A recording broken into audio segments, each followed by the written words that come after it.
Ассалаумағалейкум достар, бізде ЖБ шоу, кезекті шығарылым. Бізде Мәкен қонақта тағы да. Мәкен, қош келдіңіз. Рахмет.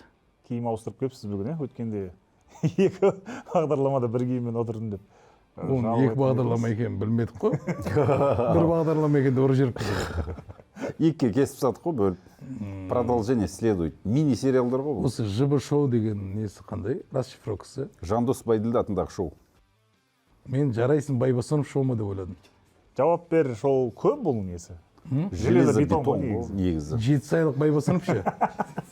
7 айлық бала. 7 айлық бала дегенде болады. Жақсы бала. Жақсы бала дегенде болады. Астанада бір қонақ үй бар екен, аты не дейсіз? Жақсы қонақ үй. Қойш. Бірге жазылып тұр. Мен қандай қонақ үйде жатқанды айтпай қойын. Айтыңызшы. Кері жоқ. Айтпай қойын. Плюс 21 онык. Даже плюс 18 емес, одан жоғары. Ол негізі басқаша еді негізі. Сонда ана бик деп жазып алғансың ғой, сонда сен дәу деген сөз бұл? Негізі ол жерде зинг деген жазуы да бар мына жерінде. Большое мышление. О, әне көрдің бе? Биг цинк? Ауқымды ойлайтын. Ауқымды ойлаймын мен. Керемет. Бұл Олжастың папасы мықты футболист болған деген комментарий ше? Сейітжан Байбосыновтың баласы. Сейітжан Байбосыновтың баласы болып жібере салады ғой біз. Бірақ жаман қатқан екен комментарияда адамдарға. Тура менгінде қарны бар еді оның ше. Бағдат Достаев деген футболист болды, білесің бе? Соны жолықтыра алмай кеттім мен сол күйі. Ордабасыда ойнады ғой ше? Ордабасыда ойнаған білмеймін. Ойнады Ордабасыда Бағдат Достаев. Таразда ойнаған. Защитник болған. Жоқ, Ордабасыда ойнамады ау деймін. Ойнаған деймін. Мақыл, ойнаған дей салайық. Туысқанысың сен, короче, соның. Болды. Ерекшіп кетпеңіздер. Біз не үшін жиналғанымызды мен айтайын бірінші. Не үшін жиналдық? Марат, Мәкен чемпионттен келіп отыр. Сендердің берген мынау мненияларың дейді чемпиондар лигасына. Нашар деймін. Нашар деп. Нашар деген білесің бе? Мальтада команда бар екен. Жоқ, нашар дегенде мен негіз үйтіп айтпаған, мәдениетті айттым негіз мен. Мненияларың көтеген дедім. Деді ғой ше?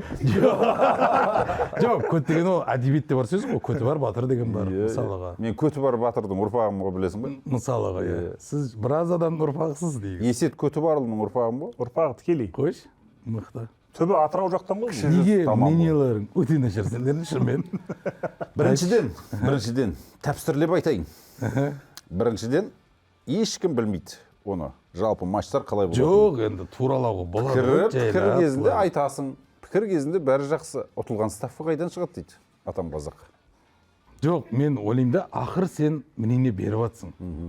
Мысалы, бір матчта сендер мненияларың андай да, 1-3, 1-4, 1-7 беріп жатыр екен. Керемет дейсіңдер де қадалып қаласыңдар. 1-3 деген жоқ ғой. Бізде жоқ. Біз басында келісіп алғанбыз. 1-7-тен кем айтпаймыз. 1-5-тен кем алмаймыз жалпы.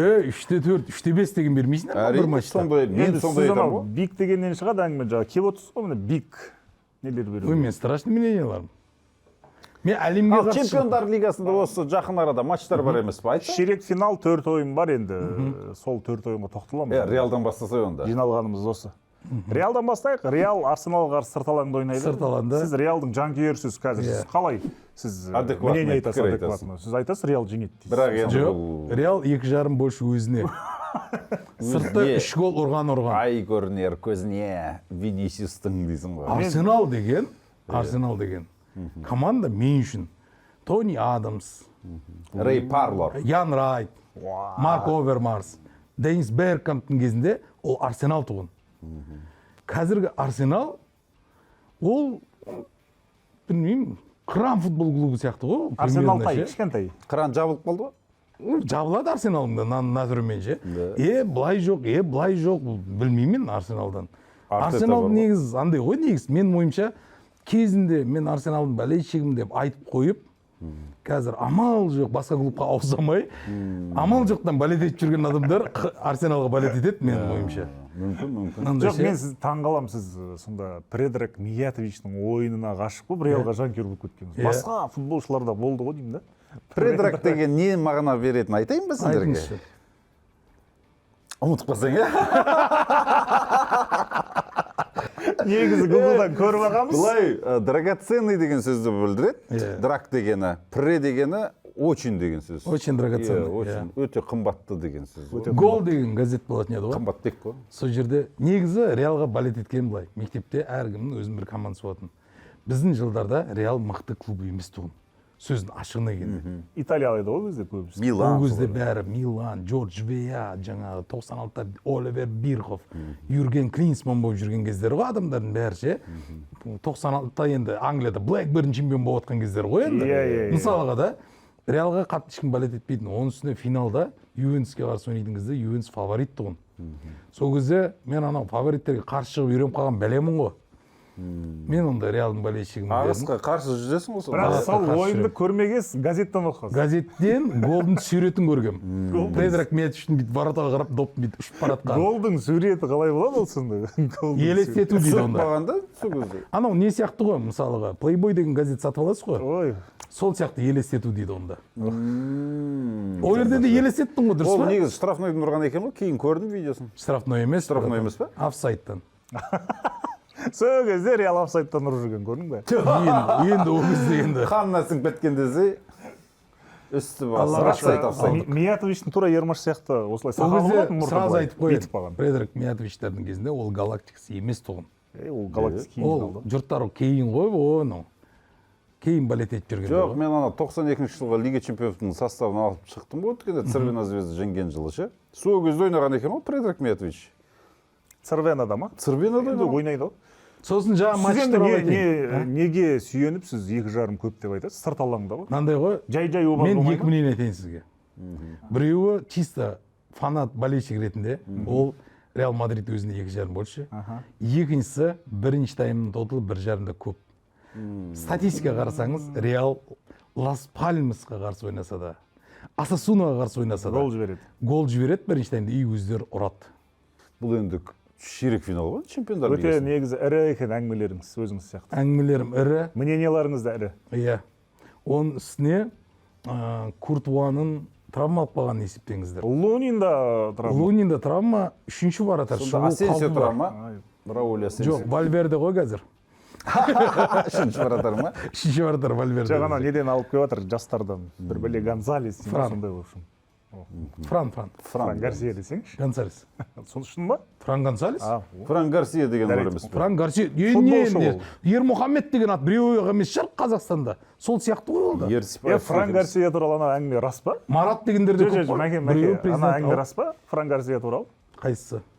Бір қызбен жүріп жүреді да, соның мамасына ғашық болып, ана қызды тастап, қыздың мамасымен жүріп кеткен деген. Әбден мүмкін. Интернетте жазып отыр. Ол түгілі осыдан 2 жыл бұрын шыққан Реал Мадридтің 3 жасөспірімі жаңа ұсталынды ғой, видео түсіріп, ұятсыз анайы видео түсіріп, сотталайын деп.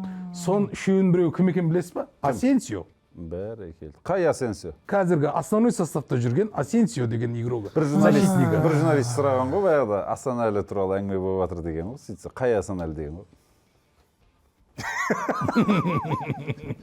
Сол сияқты қылып айтып отырсыз ғой сіз, қай Асенсио деп. Астон Вилладағы Асенсио. Өз бірақ Асенсио бар ғой Реалда. Реал туралы әңгіме айтып отыр ғой. Соны айтамын. Сөйтсе, НТК-да істейтін бір журналист қыз Асанәлі Әшімовтен сұхбат алатын болған ғой. Бір-екі сұрақ. Аға, жалпы бірінші сұрағым, өнерге қалай келдіңіз деген ғой. Ол өнерге келген кезде сен папаң әлі өмірге келмеген еді ғой деймін да, ол осыдан 70 жыл бұрын өнерге келген адам ғой. Енді қарап. Сен айт, қарсы жыл көрексің ғой сен. Қызымен жүріп, одан кейін шешесін жақсы көріп кеткені, мен мынандай прикол қылып келтіріп отырмын. Шешесін көріп қызын ал дейді ғой қазақта. Соны терісінен түсінген футболшы көреміз. Деймін жайдармандағыдай. Сіз комментатор жүре берсеңіз, не аласыз? Сендер оны жаламасаңыз. Бірақ мен сіздерге айтайын. Мендидан Фран Гарсия мықты. Фран Гарсия? Защитник ретінде. Менди физически. Мықты ғой. Физически мықты шығар, бірақ көп ошибка істейді. Опыты бар. Атака көмек жасамайды. Тәжірибесі бар чемпиондар лигасындағы. Сен не айтасың бұл матчқа? Арсеналдың 1,5 көп тоталы. Кім ұрады? Оқта гол айтшы. Едегор. Едегор. Елдер Сантана. Елдер Сантана. Едегор біздің бала ғой. Иә. Ана тәтелері келеді. Сөйтеді көреді, бір жылап алады да қояды ғой. Ол анау ойыннан кейін дастархан істеу керек оларға. Ол еще андай дедовщинаны көрген ғой кезінде. Көрген. Ол именно... Жекешан қалай жағдай деген сияқты. Жекешан қалай Реалда дедовщина жоқ сияқты мен ойымша. Еще как бар, Рамостың кезіндегі болған ол. Енді қазір жоқ қой Рамостар. Эдегорда жоқ қой қазір. Эдегор сол дедовщина кезінде болды ғой бізде. Таланып қалған. Таланып қалған ғой. Компромат видеолары болуы мүмкін, Арсеналдың анау центральный защитник кім? Габриэль ме еді? Сол травмап қалды кеше. Салиба бар ғой. Салиба бір өзі не істейді? Салима Анау жеңшеке. Тимбер деген защитнигі де травмап қалды. Ертең қасынан шабуылшы жоқ. Кәдімгі мопедпен өткендегі Винисиустар өтеді. Винисиус пен Мбаппе ойнаса бір-бірімен ерексік болады екен. Ертең Реал ойынды береді. Береді. Бергенде бүйтіп өзінің 16-ның ішінде ойнайды. Аналарда нападающий жоқ. Өздерінше ойбай налар ойнай алмай жатыр ғой деп. Келіп бір 7 угловой көтереді Арсенал. Ойбай кас саламыз деп атқан кезде Анчелотти дейді көзбен, қасын көтереді. Насыбайын бір тастап жібереді. Дейді, қасын көтереді. Мынаяқтан Мбаппе, ар жағынан Родриго, Насыбайдың артынан сағыша не дейші? Ол успокоительный ішеді ол постоянно. Сөйтеттен Рая деген варатары, Рая нет Wi-Fi болып школ жіберіп, жоқ болады ғой көресімше, көңіл күйі болмайды. Тамаша. Қайтады. Енді мен 1,5 көп деп отырмын, сен ше? Жарайсың, керемет. Мен жалпы бұл ойында... Жарайсың. Мен не айтамын саған? Қосылам тек қана. Жарайсың, керемет. Алдыңғы айтылған тілектерге қосылам. Сен негізі... Голдар көп болады деп айтамын мен. Гол әрине көп болады. 3,5 көп деп айтамын. Ақыры крупный кетіп жатыр екен. Бізде басқа да матчтар бар емес пе сол күні? Бар, иә. Басқа матчтарды көрсетпейді ғой. Сол күні... Қамбарды көрсетпейді ғой басқа матчтарды. Сол күні бар ғой. Негізі, на ойыннан қызық ойын бар. Қандай? Мысалы, Бавария, Интер, мен соны көремін. 0-1. 0-1 бітеді. Жарайды. Мен Баварияның ойындарын көріп жүрмін. Қараңыз, Интерге 4-те 1-деңе беріп жатыр. 4-те 1 бәленсін шығарады. Мен сіздерге айтайын, негізі ренжімесін Баварияның бәлешіктері. Ана Интер деген, по-моему, Мауриньо өз әлі басқарып жоқ оларды. WhatsApp-пен ба? WhatsApp-пен ба бір, анау чаттың ішінде қақ кеткен болу кезінде ше. Анау 2012 түлектері деген чаттар болады ғой. Соның ішінде қақ кеткен ба бір бәле ол ше андай. 2010-ның түлектері болып тұр ғой. Иә, жоқ, 12-де кеткен жоқ қой. 2010, 11-де кеткен. Инзаги де мықты енді анау өзі. Енді көріп жатсыз ғой. 7 нападающий бар, бірақ бір гол Летчеге бір гол ұрып, защитаға жатып алатын команда Баварияға қарсы шабады деп ойлайсың ба? Ертең бір гол ұрады Интер. Сөйтеді анау Селтик мен Баварияның ойынын көрдіңіз ба? Селтик қалай жатқан. Бұл Селтиктен мықты тұрады ғой, защитаға. Интер деген. Еще Интер осы маусым бірақ гол жіберген ғой. Әнеке, мен көрдіңіз ба? Меншісі деген ставка бар ма? 10 ойында бірақ гол жіберген. 10 ойында бір гол жіберген. Пожалуйста, жібермейді бұлар, тағы да көресіз. Мен жалпы сондай болжам айтайын деген, бірақ мен 2,5 кем деген болады ғой стандартта. Соны алғым келіп отыр. Андай, нечайны бір гол кіріп кетуі мүмкін, 2-0 болып кетуі мүмкін. Сіз кәдімгі счетты айтып жатсыз. 0-1 Интер ұтады. Комментарийлардан қорықпайсыз. Қорқан не істейді мен үйіме келіп? Касточты мен үйім адресімен жібермейді ғой. Жоқ, андай бір QWERTY бір бәле дегендер жазады ғой. Жазсын. 0-1 деген шығып кетсе, ертең 0-1 деген шығып кетсе, жазады. Мәкең 35 сантиметр деп. 0-1 Палуан деп. Мен Интер жеңеді деп айтамын. Интер 0-1 Интер жеңеді. өзінің жеңісіне жақсы беріп жатыр ғой. 4-те 6 беріп жатыр. Қанағат жоқ менде. 0-1. 0-1. Ал сонда ол чемпиондар лигасы деген бір-ақ күн болмайды ғой? Тағы да ертесіне де болу керек. Ертесіне де болады, сіз асықпасаңыз ше. Асықпаңыз сіз. Уақытта біразға таяқ қалды. Бұл видеоның қалай шығып жатқанын айтуымыз керек біз. Бұл видео фондағы достарымыздың арқасында шығып жатыр. Сол аттары кімдер? Достарыңыздың аттарын айтпайсыздар өмірі. Достарыңыздың аттары. Ол достарымызды айтамыз осы каналдағы. Афанасий деген бар сияқты ішінде. Көп қой шынды. Оқырмандар саны 20 мыңға жеткенде айтамыз. Қойшы. Ол кезде Ганстың шын атын айтамыз. Әлі жарамыз әлі ютубты. Ганстың шын атын білем ғой? Ол негізі ондай емес. Юкенберг. Олардың сілтемесі төмендегі пікірде бекітілген. Ричард Гир ғой. Сосын тағы бір ойын бар енді. Бұл жерде қазір үшеуміздің ойымыз бір жерден шығып, осы жерде шәрмәнда болып отырайық енді. Бавария мен Барселона мен Боруссия Дортмунд. Бәрекелді. Барселона, ол жерде екі вариант бар. негізі Боруссия өткен жылғы финалист, оны ұмытпаңыздар. Уэмблиде Олар ойнаған. кубокта қатты ойнайтын әдеттері бар осындай кубок ойындарда. Өзінің чемпионатын қатырмайды олар. қатырып жүрген жоқ иә. Аугсбург дегендерге ұтылып атады олар ше. Холштайн Кейл дегендерге гол жіберіп сөйтіп жүретін команда ғой. Падерборн. Бірақ бір шапса қатты шапып кететін әдеті бар. Но бірақ барса ұтады-ау. Өз алаңында ұтады-ау дегеніңіз қалай бұл? Қатты ұтамайды. Қатты ұтамайды? Жай ұтады. Жай ұтады.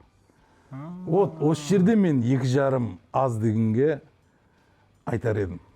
Ал мен керісінше 3,5 көп дегенге кірсем болады. Жоқ жеретті баспа барса. Рафиня, Мафиня, анау, мынау. Просто мен бұл жерде неге сеніп тұрмын? Анау Боруссия дегенде бір қайтпайды. Оларды ұрып кетуі мүмкін, Ұрып кетуі мүмкін. Гарри Харламовтың воротасына ма? Иә. Сөйтеді Бұлар топтық кезеңде ойнады ғой. 5 гол кірген сол кезде. 3-2 болған. Сырт алаңда барса. Вот көрдіңіздер ме? Алдамшы ғой. Бұл негізі Еуропа футболын бір сценарист жазады ғой. Бір сценарист. Бірақ сценарист. Кім деген? Еще копировать ставить деп ұрады ғой, бұл білесіз ба? Өткенде мысалға соны ол білмей қалды да өзі копировать ставить ұр жерді. Қайсы? Испания кубогының полуфиналында. Бірінші ойында Барса мен Атлетика 4-4, екінші ойында Реал мен Реал Сосьедад 4-4. Сосын ана 1-0, 1-0 да. Сол бір сценарий ғой, бәрінде ше, сендер бүйтесіңдер дейді. Бүйтуі де мүмкін ол айуандар. Барса мен Реалды алып шығу керек қой. Бүйтуі мүмкін. Боруссияға өтірік. Самолетпен келесің деген сияқты ма? Боруссияны бұл жол қатты ойнатқызып қою мүмкін. Сөйтіп өзінің жерінде бірақ Барса анаяқа барып өтіп кетуі мүмкін да. Бұл Сәл көбірек ойында берген негізі Барселонаның ұрған. Ұрған деп ойлап жатсыз ба? Біраз гол ұрады. Біраз гол деген бар ма?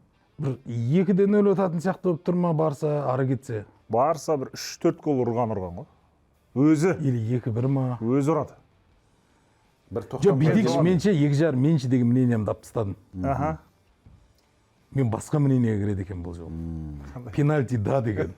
Бір пенальти болады. Левандовский деп еді. Клеман Тюрпенді көріп тұрсың. Өзінің бұрынғы командасына қарсы. Тюрпен болады бұл жақта.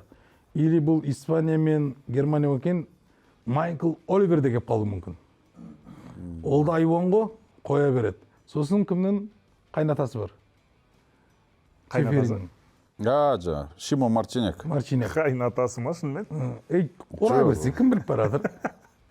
Пенальти болып қалуы мүмкін бұл ойында. Пенальтиға кіресіз, сіз өте көп голға кіресіз. 3,5 көп.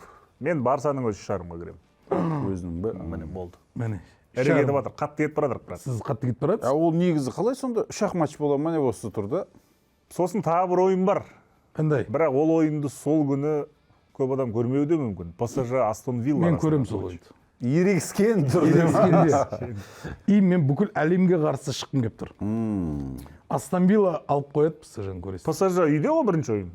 ПСЖ-ны Қақта болса да. Бірінші матчтың нәтижесін айтуымыз керек қой қазір, болжамын. Сіз анау бұл Астон Вилла 1,5 больше. жаралы аққу дейсіз олардың бәрі. Жаралы аққулар ғой. Ей, анау өзінің үйіне керек болмайғандар ғой. Ортаншы балдар ма? Не ғой? Не көрмеген? Мейірім көрмеген балдар ғой олар. Мейірім көрмеген. Асенсио, Решфорд дегендердің бәрі мейірім көрмеген. Өзінің еңбегі бағаланбаған олардың.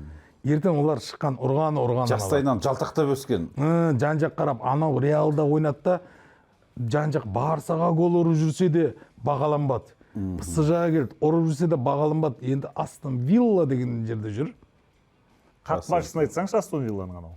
Эмилиано Мартинес. Соның бір өзі ертең аналарды психологически жындық қояды ол. Менің ойым бұл ойынға Астон Вилла 1,5-нан көп. Негізі біреулер айтады ғой, бір көп деп айтса да болады ғой деп. Бірақ сондай возвратқа ойнамайтын адам едім мен. Жастайыңыздан. Жастайымнан. Артқа қайту жоқ, шегініс жоқ. Шегініс жоқ. 1,5 ба, 1,5 болды. Мен енді ғаламат болжам тауып алып келдім осыны. Өткен жолда айтқам, ол да шықты, 2 ойыны қатар шықты. Осы жолда жыбы шығады деген ойдамын. Менің тыңдаңыздар, жыбы шоуды жыбы болжам айтамын. Міне. Астон Вилла кез келген матчта 5 бұрыштама минимум көтереді екен. Минимум. ПСЖ-ның сапында Брэдли Барколя, Осман Дембеле, Хвича Хварцхеле деген бұрыштама көтергіш мамандар бар. Солар көтереді, мыналар көтереді. Қызу, қырғын ойын болады. Не отыр? 27,5 больше ма? 9,5 көп. 1.49 беретін шығар оған ары кетсе. Енді сіз мына бір статистикаға қараңыз. Осы жыл басталғалы көп болған жоқ, 3 ай өтті ғой. Осман Дембеле 23 гол соғып тастапты. Қойшы 2025 жылы Осман Дембеле 23 гол соғып тастаған. өтірік айтпа. 2 ай болды. Тексер қазір үйіңе барып. 3 ай айда, ойла. Ұрған шығар. Бірақ PSG-да чемпионатта 3 гол ұрады. Айырып отқан жоқ. Бәрі 4-0. Жоқ, енді анау Брестті 7-1 ма, сонда өтті ғой енді өткендегі стыковой матч. Сондықтан мен айтатын әңгімем Осман Дембеле гол соғады бұл Кеше мен саған айттым ғой, Винисиус осы сентябрьден бері чемпионат басталғалы бері Испанияда 23 ойында ештеңе істемепті. Не істейді ол? Тек сөйлеп жүр ғой. Провокация 20 ойын қатарынан сөйлеген ба? Кешегі Менің ойым, Эндриктің биін көрдіңіздер ма? Статистикаға сенем және Жоқ, қалай билеген? Эндриктің биін көрдіңіздер ма анау? Кубокта ұрған кездегі. майма ұқсап па? Соны айтайын деп отырмын, оны айтуға бола ма деп сұрайын деп отырмын. Оның енді оны FIFA алып Жоқ, тастады ғой. неге соны маймыл десе ренжиді, ана биін көрдіңдер ма анау? Ол өзі солай билейді ғой енді соны. Дұрыс емес нәрсе ғой. FIFA-ның ойыннан алып тастаған биді билеп тұрған жерде. Қара жорға билемеймін. Ал енді менің ойым Осман Дембеле гол соғады, статистикаға сенем және осы шығарылымды осы жерде аяқтауға рұқсат етіңіздер. Жарайды. Анау нелерді айтпаймыз ба? Лига конференция дегендер. Жоқ, біз олай Челсидің фанаттары ренжіп қалмай ма бізге? Челсидің фанаттары четверг күні тығылып көреді дейді ғой Лига конференцияны. Көшеге шығуға не көріп жатсың десе, ешнәрсе деп айтады дейді ғой. Свернуть етеді ютубта жоқ, ешнәрсе еді. Көшеге шығуға бет жоқ. Түркістан ондағы фанбарға барып көруге ұялама, сонда Челсидің көрсете ма деп те айтпайтын шығар ешкім. Көрсетеміз. Иә, осы. Болды, бітті.